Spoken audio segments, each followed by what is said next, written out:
ইরানে হামলা চালাতে বিলিয়ন বিলিয়ন ডলার খরচ দেখে যুক্তরাষ্ট্রের মাথায় হাত।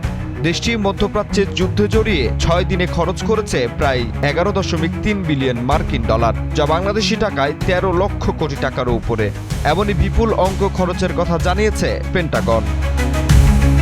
এদিকে মার্কিন প্রতিরক্ষা বিভাগের কর্মকর্তারা কংগ্রেসকে জানিয়েছেন যে সামরিক শক্তি বৃদ্ধির সাথে সম্পর্কিত অনেক খরচই বাদ দেওয়া হয়েছে, তবে উল্লেখিত খরচের থেকেও বর্তমান বাজারে জ্বালানির দাম বৃদ্ধি পাওয়ায় খরচটা আরও বৃদ্ধি পাবে বলে আশঙ্কা করা হচ্ছে।